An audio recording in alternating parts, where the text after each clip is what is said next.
ce matin. Bonjour Daniel Boker-Tov et on va commencer ce journal d'Israël par un développement sécuritaire de plus en Syrie. Et oui, en effet, Ilana Boker-Tov, selon des sources syriennes, des avions de chasse israéliens auraient bombardé et détruit une batterie de missiles iraniens qui aurait été déployée récemment dans le sud de la capitale syrienne, à proximité de l'aéroport international de Damas. Selon le conseil de suivi proche de l'opposition syrienne, les avions israéliens auraient tiré 4 missiles en direction de positions pro-iraniennes dans la région de Hasaïda Zeynep, donc au sud de Damas. Ce serait là la 32e attaque imputée à Israël depuis le début de l'année 2022 en Syrie.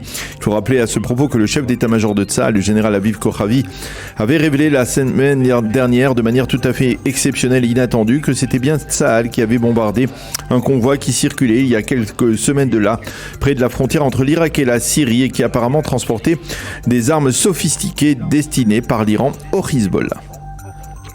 Une page politique à présent avec la poursuite de la procédure législative aujourd'hui à la Knesset. Oui, c'est aujourd'hui que la loi dite Ben-Gvir, qui doit élargir les prérogatives du futur ministre de la Sécurité nationale, doit être votée en première lecture par la nouvelle coalition. Également aujourd'hui au programme de la commission chargée de valider ces nouveaux projets de loi et ces amendements, la loi Derry qui doit permettre au président du parti Chasse de redevenir ministre.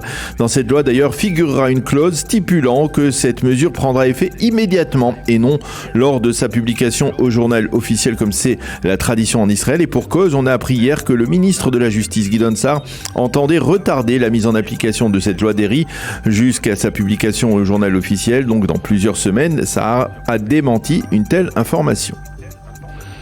Des tensions entre le président du conseil de Samarie et le porte-parole de Tsahal. Oui, hier, le président du conseil de Samarie, Yossi Dagan, a publié un communiqué dans lequel il s'en prend assez fermement au porte-parole de l'armée israélienne, le général Ran Kochav, après que plusieurs soldats qui appartiennent à l'unité du porte-parole aient publié sur leur compte Twitter personnel des posts qui soutiennent des positions d'extrême gauche. Dans son communiqué, Yossi Dagan accuse le porte-parole de politiser son unité et d'en faire une succursale, je cite, du parti Meretz.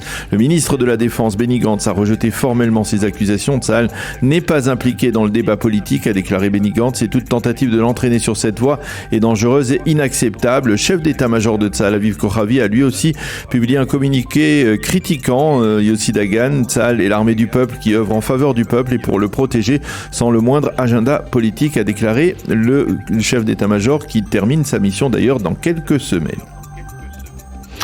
Et puis, le dossier judiciaire contre le Rav Tzito va être fermé faute de preuves. Oui, il s'agit d'un dossier très délicat d'accusations portées jusqu'à présent par 2 femmes qui accusent le Rav Tzito d'avoir abusé d'elles il y a de cela plusieurs dizaines d'années. Ces révélations avaient provoqué il y a un peu plus d'un mois un tremblement de terre dans le mouvement sioniste religieux, puisque le Rav Tzito n'est autre que le président de l'une des plus importantes yeshivas de ce mouvement, la yeshiva de Har Hamor à Jérusalem.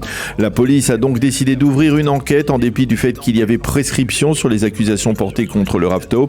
Et donc après plusieurs semaines d'enquête, la police a décidé de fermer apparemment le dossier. Il faut souligner que le Rav Tzito lui-même n'a pas été interrogé par les enquêteurs de la police.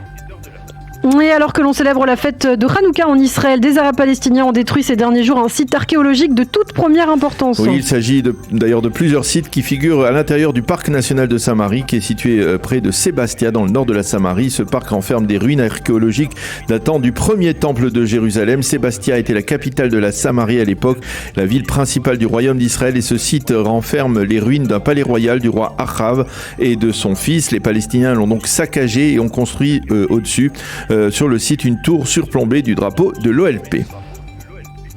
Et puis enfin, nous terminons par le message de Hanouka envoyé par le président Herzog aux communautés juives de diaspora. Oui, dans ce message, le président israélien déclare « L'histoire de Hanouka se rapporte à des personnes qui se penchent sur leur propre vérité et sur leurs défis au sein de la famille juive. » Le président a évoqué les récentes élections en Israël et a déclaré « Ce n'est un secret pour personne que ces élections ont conduit de nombreux juifs à travers le monde à s'interroger sur leur appartenance au collectif d'Israël. » Allusion de la part du président de l'État aux interrogations liées aux exigences de certains partis politiques de la future coalition à propos d'amendements sur la loi du retour.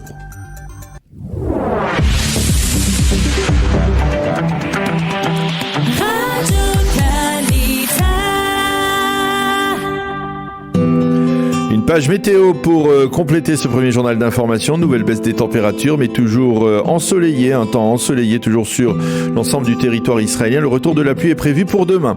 Les températures prévues aujourd'hui, 18 degrés à Jérusalem, 21 à Tel Aviv et 25 degrés à Eilat.